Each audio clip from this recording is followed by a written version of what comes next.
Hi, I am Marija. I'm a video game lover, a psychologist, and a user researcher that has been working in Nordeus for the last 5 years on a different product. Today, I will walk you through the pathway of how user research team helps UX design team on developing new features, and I will do it with the help of my dear colleague Om. Thank you, Marija. Hi, everyone. This is Om Tandon. I'm the Senior Manager UX UI here at Nordeus. I have over 15 years of experience in game development, primarily in the UX field, and I'm very excited to share what we have for you today.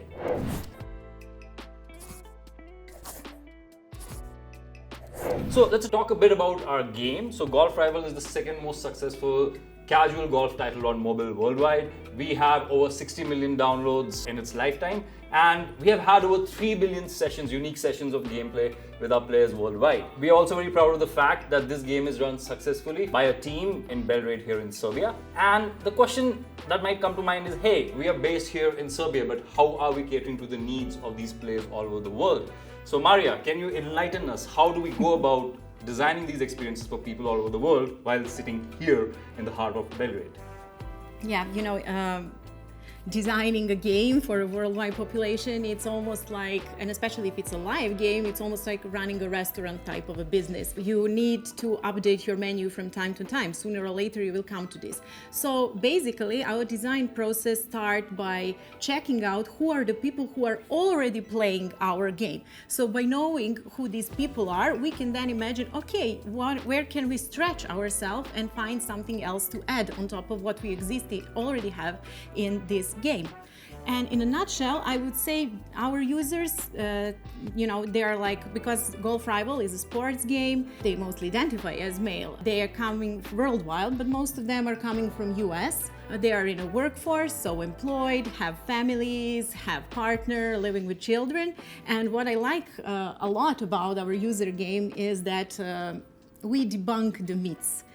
About who are the video gamers, and those are actually not that much teens, not the young adults, but people between 45 and 65 years old. But these strict demographic facts, that's not something that's sufficient. You know it the best, to build like some kind of a new feature. But we need to deep dive into the motivation of our players, into their preferences. So for example, we did a lot of surveys where we checked which kind of genres these people are playing, and aside from sports game, for sure, which is very obvious thing, they were playing like quiz-like games, trivia games, or even puzzles, match 3.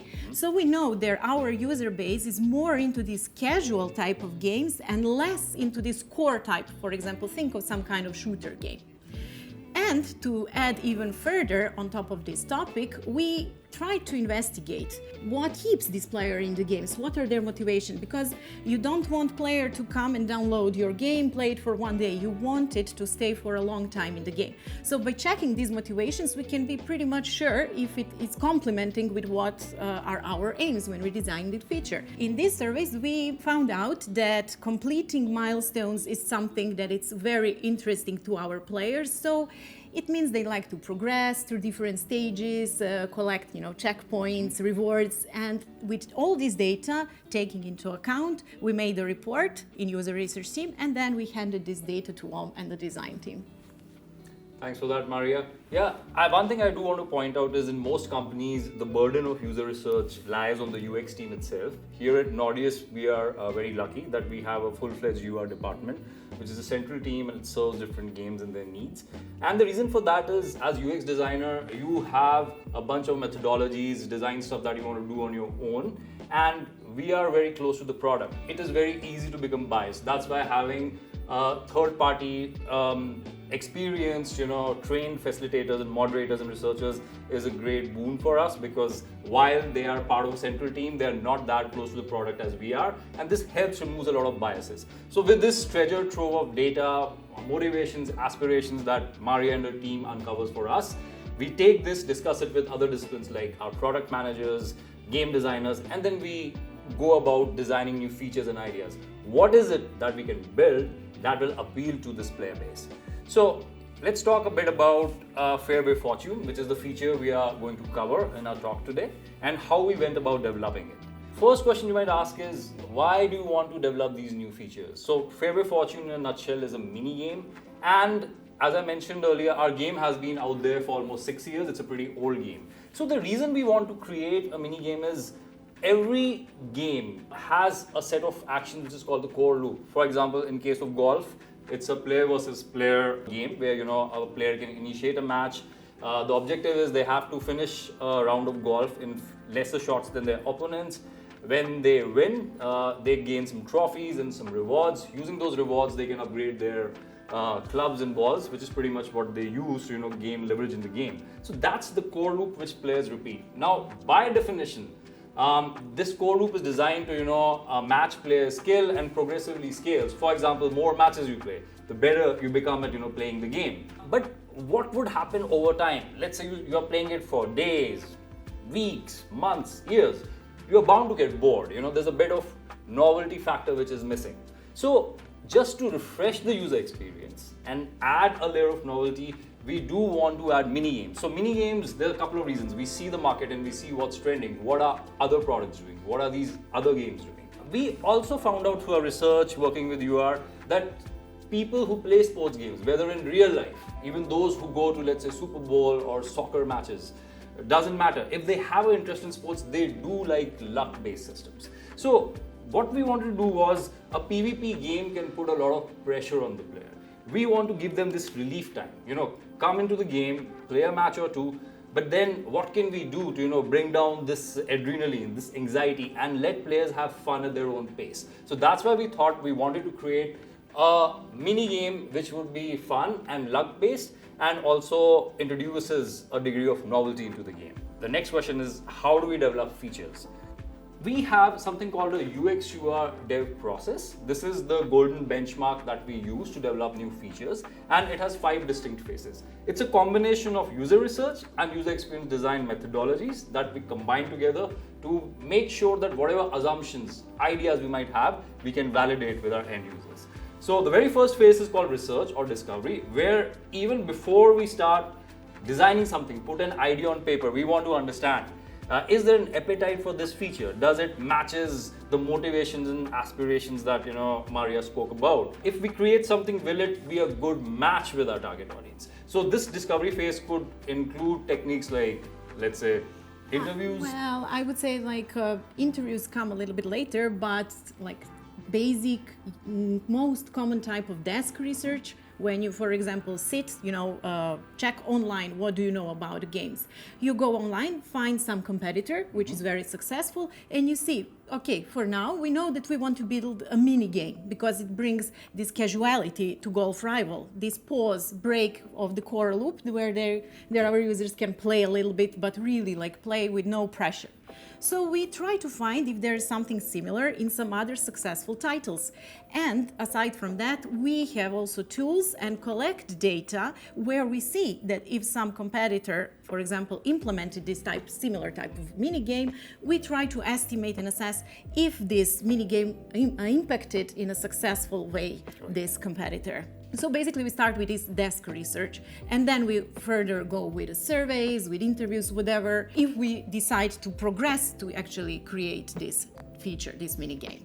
Great. And Marija, if I may ask you, what would be the sample size? Do we need a lot of data for this, or a small qual sample would work for us?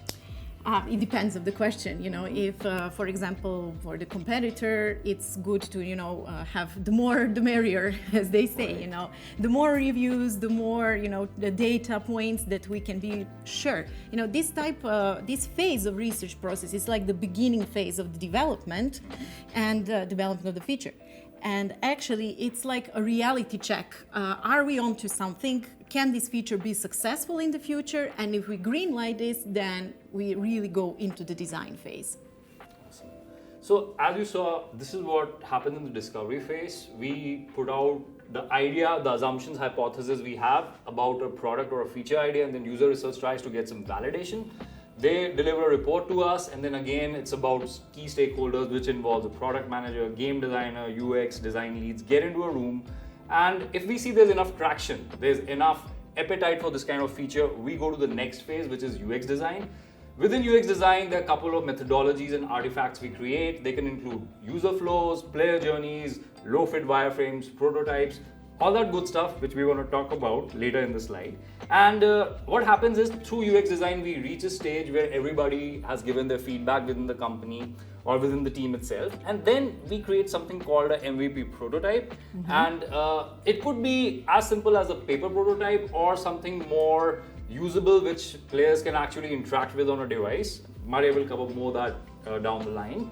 And then we move to usability tests. So if briefly you want to touch on what happens there, Maria, in usability testing stage. So we have like a couple of versions of prototypes that we are using. We can go with this low fidelity type of a prototype. We can go with a high fidelity prototype. But as you already mentioned, we have luck that we have in-the-house user research team. So even when we have like a basic sketch of the idea, you know, when we have like paper and something drawn on it that we think it's like a, I don't know, like a plan, just how we build the game, we can verify it with our users. And not just with the users of the game, but also inside the team. So we do this internal test in the company.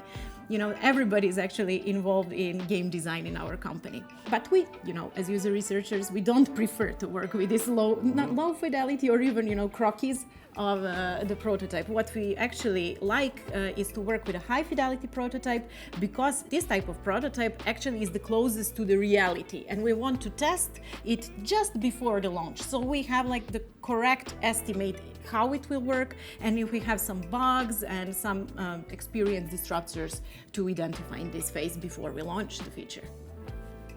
True that. And again, it's very important that within the team, whether it's UX, UI, design teams or UR teams, you have the capabilities. Fortunately, that's what we invest in. So we can test with low fidelity, as Maria said, but we also have the capability to build something using design tools. And once that usability test is done, we look at the feedback. If there are no showstoppers, there's nothing which is stopping the feature from being shipped, we move to development stage where we develop it, QA it, make sure that there are no bugs, and then we release it to our target audience. And our work doesn't stop there. Once it's out, we measure impact, but then it's also about, hey, what can we improve? What did we get right? What did we miss? Because do keep in mind, it's still assumption. Once you have thousands of players or hundreds of thousands of players playing your game, more stuff comes out which you would not have anticipated. So that's the golden process that we use to make sure that whatever we are developing resonates with the end audience, but also serves the business purpose of creating more engagement, retention, and revenue down the line. With that as an example, we'll now talk through how we went about specifically for Fairway Fortune. The first phase was research, as we covered earlier. We looked at competitors, I guess, and we spoke to our users. Once we had that, as you can see on the screen, we create UX artifacts. Here, what I'm showing you on the screen is the player journey. We are trying to map each and every screen, each and every interaction, what that would look like for our player. Now, if you look at these wireframes, you can see that they almost look like a sketch. Now, the best analogy that I can give you is, imagine you're an architect and you want to make a building. How do you go about it? It starts on paper. You create a blueprint. So what you're seeing on the screen right now are exactly that. They are blueprints. Why do we create them? Because in this phase, we want to create as many ideas as possible, and we don't want to fall in love with our designs. More time and effort, as you put, I think it's called the IKEA effect, right? More time and effort you put into something, more you start loving it, and then even if it doesn't work, you're like, oh my God, it's my labor of love. I don't want to, throw it into the trash bin. But that's the idea. As a UX designer, we have to be objective. As UX, you are, researchers. Sometimes right? Our job is actually to make you designers fall out of love with what they have built. Right. It's a reality check, and it all comes down to biases. So the idea is we can move fast, iterate fast, and we don't fall in love with our designs, so that we can find as many ideas as possible and then converge to the one which we believe through validation will work best for our player base. And then we proceed to create a prototype. Depending on the complexity of feature, if it's a complex enough feature, we want to develop end user experience, and that's achievable through a prototype. Basically, we will put these screens together and try to simulate the end game experience. So here's an example of what this low fidelity prototype looked like. As you can see, it's still pretty low fidelity, very wireframe like, but it's now running on a device. It's something I can give to Marija, I can give to my PM and I can ask them, hey, go through it, see what the experience feels like, and gather feedback. At this stage too, we can test it, right, Marija? Exactly. Yeah. But at this stage, usually what we are trying to do is, depending on how much time we have, get feedback from our internal stakeholders. Once this gets all the feedback and passes, critiques and comments, then we work with the UI team. Now, the job of the UI team at this stage and our team is to take these blueprints and then turn them into visually polished, high fidelity designs. And you have to keep in mind that all the work that we are doing behind the scenes, what the user research person is doing, what the UX is doing, that's not something the end user will interact with.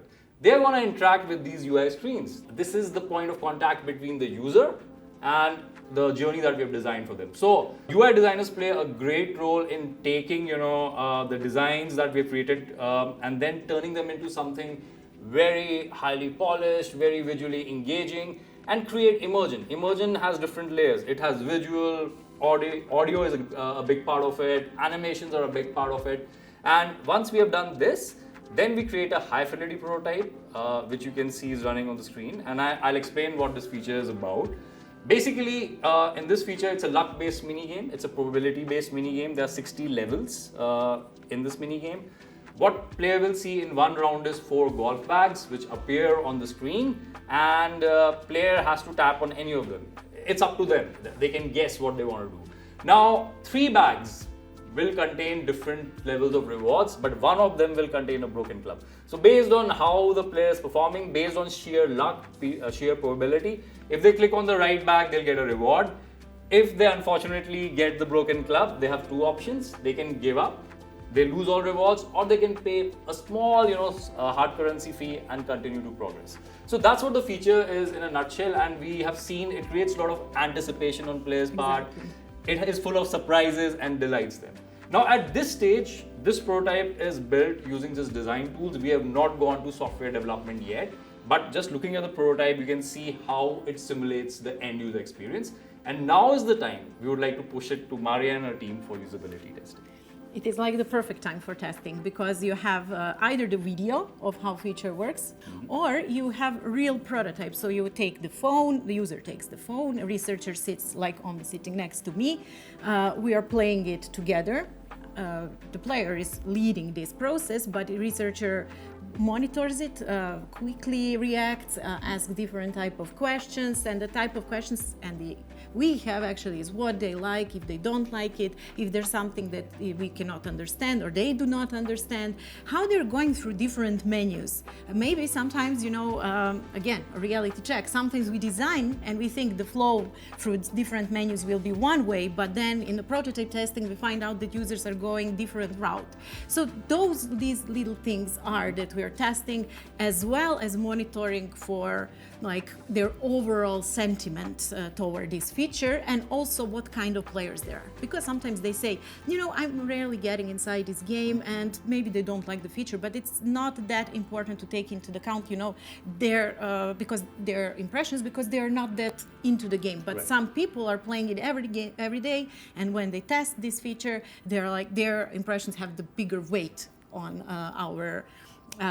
our conclusions. So this is to invite all the players to play the game, and because they are actually working with us on the design process. Yes, and as Marija said, it's very important to get those critical insights because they are our stakeholders too. Remember, before we reach this stage, the players are not sitting with us in the company. We would love to, but that's not always possible. So how do we reach out? How do we make them inclusive as part of this process?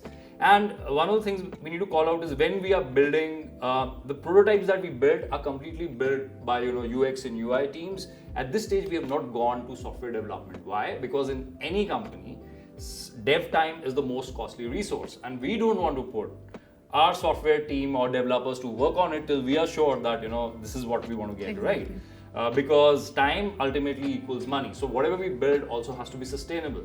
And the reason we need a moderator is we are building using design tools. They're not perfect, so the experience can be somewhat linear. What I mean is we cannot extrapolate or include every possible path which the user can take within the prototype. that's where we rely on a moderator. If they are going, down a path we know is not in, or the functionality is limited, they can, manage those expectations. Exactly. And how many, players would you say would be sufficient to get valuable feedback? Again, it depends, as always, on a specific case. But usually you don't need more than 10 players because it's already polished in most of the ways. And we have like a little questions that we want to answer. So 10 people, experienced mobile game players, are usually sufficient for this purpose. And now you can see one video how actually the player testing looks like. And as you see, really the prototype testing is having a user, researcher, and answering these little questions by being guided by the researcher. So when we again do this thing, we go back to the design team and they continue with the development process. One interesting fact that comes to my mind is, a lot of teams, software and games invest a lot in building a user research lab, because the idea was you always wanted to get the players in and then do the test. But COVID was a game changer. Nobody could get out. I'm sure that's what we did at Nordeus. When I was in different companies, we had to set up these virtual labs, and there was this feeling of panic. Oh my God, will you be able to get value? Because we are so used to getting people in the studio and recording. Would you be able to get all the impressions, understand their behavior, their attitude? But over time, it got perfected, and I'm always amazed. Imagine you are building this feature for, let's say, millions of players who are playing your game, right? How can just 10 players give you enough valuable feedback to validate the choices and preferences of these millions of players? So for me, this is very powerful. You are getting a qualitative sample. Exactly. Right, which can then scale to millions of players. Now, my personal thought on that is, and correct me if I'm wrong, Marija, like when you talk about human behavior, it's a normal curve distribution. It's a bell curve distribution that you see in nature. What that means is there are extremes. In a bell-shaped curve, there are always extremes. People who will have attitudes and behavior which lie on these extremes. But most of the population, their expectations and aspirations will lie in the middle. So that's, I believe, is one of the reasons why, even with this small a sample size. Exactly. It's very important how you choose these users. This is why I mentioned that we have, like, for example, people who are 45, 65. We don't want to take a lot of those who are 10, 12 years old, even though it's not even possible to test it with children, but just to know. And also what type of gamers you are taking as a referral in this sense, as a reference point. Do they play golf games or other sports game, or if they're playing some genres that are not that much related to this. But yeah, we want to be as precise as we can, even with these small sample sizes. Yeah, so vetting and I think recruiting the right players is the key. Yeah. Great. And so what happens when we do this usability test? In the end, we get a report back from, let's say, Marija and her department. The next step is they have outlined a list of issues, or even things like what players liked about this feature, what they didn't like. And then the next task is that we again work with game designer, PMs, and our dev team, product team, and categorize those issues into buckets. So they are like P0 issues. These are showstoppers. You cannot ship without it. Then there's P1, which are like, okay, we want to fix it, but doesn't need to be done in this iteration. We can do it next time too. And then there's P3, which we'll put in a backlog and we'll say we'll get to it when they are nice to have. For example of a P0 feature is, player didn't understand the tutorial at all. They didn't know that they had to tap on a card. Now that's a deal breaker. But a P3 might be, this animation could have been much nicer and enlighten the player more, or endear it more to them. It could be more snappy, faster. So this is the kind of feedback buckets we create and then we ship. So that's what we did with the Fairway Fortune, and we launched it. And the next step was to measure the impact. So when the feature was launched, there were close to 500,000 event rounds played in first 7 days. And players collectively spent like 110 million gems, which is like the soft currency in the game, in order to progress. They were so motivated and excited to keep on going even when they encountered Broken Club. Collectively, they spent 110 million gems. So as you can see, it was probability-based, luck-based system. It was good to see that, yes, players were motivated to spend, but they were also walking away with big rewards. And we saw 50% revenue uplift compared to the previous season. When we talk about a season, it's a cycle, could be a few weeks, could be a few months or a month. And so this actually ticked the boxes on all the levels. We created, excitement and engagement for players. We met the business goals of uplifting the revenue. So in that sense, it was a win-win on all fronts. Exactly, but this development process is, I think it's never-ending process, because when you run a live game, you always need to add something or even to remove something. But we, as a research team, we don't remove ourselves from this process. We are always continuing to track actually the experience of our players. Yes, one thing are the numbers, that you showed. We have these in-game metrics, how many players are taking this feature, how many transactions they are doing with this, how many times they replay, and etc., etc.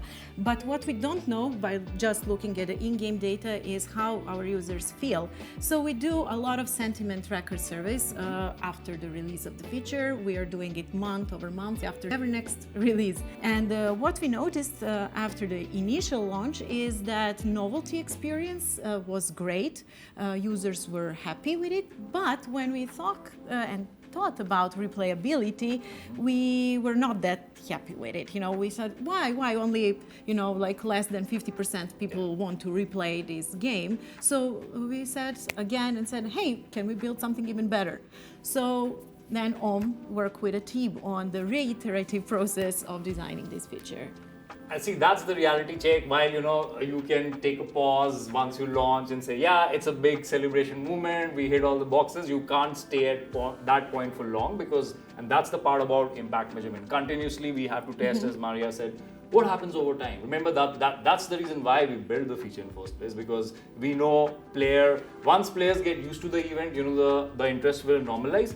Plus, as I said earlier, once it's gone to millions of players, we come across issues which we might not have anticipated. In this case, replayability was a big one. Yes. We felt, what can we do to, and again, we are talking about timeline in terms of next 3 months, 6 months, 1 year. We are already front loading what should we do so that we can again boost player engagement and, recapture their interest. And there were a couple of ideas, in order to capture, let's say, what we call replayability or novelty value decline. We could have done it many ways. For example, we could have designed new kind of rewards. Yes. We could have reduced the number of levels from 60 to 30. We could have come up with some boosts. Or remove broken clubs on certain levels. So what happens is there is no dearth of ideas that we have. That's the advantage of being in a company where you are surrounded by so many creative people. And as Marija said earlier, we all contribute to the game design.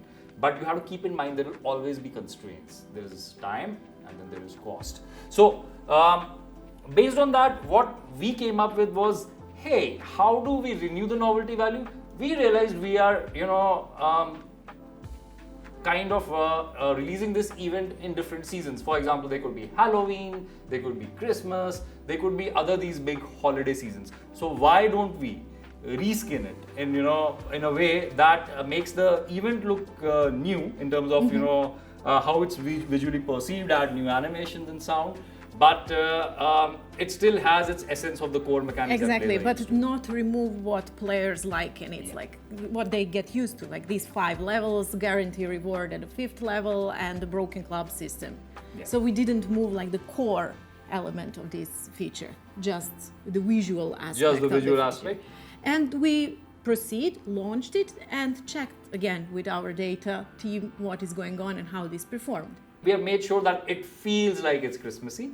And once we did that, then we again checked for what was the impact. Here on the screen, you can see one chart. It's also user sentiment after each release of each iteration of Fairway Fortune. The last bar actually speaks about this Christmas reskinning of Fairway Fortune. And before that, we tried the first time with a Halloween season. So we did 2 reskins. And as you can see, the positive answers, more and more positive impressions were made when we did the reskin than we replayed the same Fairway Fortune as it was in the beginning. But what I'm especially proud is that when we did reskinning, as you can see, it hit even more positive than in the initial release of the feature.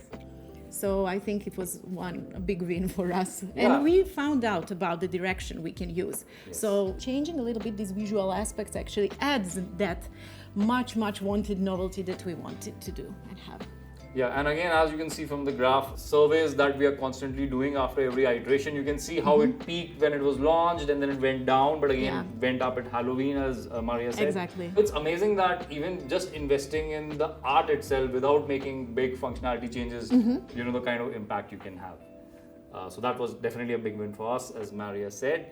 And do you want to talk about, we measure player sentiments through surveys, but what about, you know, do players talk about these outside? You know, we never just measure surveys. You know, we are a little bit, you know, watching all around what is going on. For example, we go to forums, social media channels, which check the posts that our players are making, and they have a special value because they're more spontaneous. You know, in survey you ask them directly, and sometimes they want to, you know, to show how they know the game and give you more positive answers. But we know how to elevate, you know, this thing. But when you go to independent social media pages, you see how they're actually placing the photos from game, placing the photos of their success. And for me, the most important thing is if they bragging about a feature. Yes. They're using it, you know, to show how they to stand out among all other players, you know, and they using Fairway Fortune to say like, oh, I found a system, or I won this so many levels, and I'm pretty happy, you know, with this. Especially for the Christmas release of this feature. Yeah, and it's very organic. We are not asking players to, you know, talk about it. It's shared by them, as Marija said, as bragging rights. But also more interesting is like we see there are some myth busters. Like many players say, oh, there is a way you can go about it. For example, here's my strategy, one player would say, and we have seen real world examples. If alternately you click on every third card, you know, you can avoid Broken Club. Now in reality, it doesn't work like that because it's probability. So you have 25% chance. But it's interesting still. It's interesting that still some players still believe that can break and hack the system, and there is a little bit of taking a pride into like outsmarting the developer of the game itself. Yeah, and I totally agree with it. This is what we also called emergent gaming. Like we design a system to perform a certain way, but when players figure out or try to think, hey, how can we outsmart it? How can we use it in a different way? It's always something we welcome as developers, as long as it's not, you know. Yeah, we don't want players to think like that it's not a luck-based feature, but you always have some of them, and they use it also in a good way and spread even positive word of mouth, so it's also good to know. And what I wanted to add maybe here at this point is to go back, you know, all around our talk and to say that, yeah, it's a great thing to work together with UI team, and you have user research team that helps you. You know, there are like a couple of doors far away from you, and you can knock on the door and say, hey, we want to test something.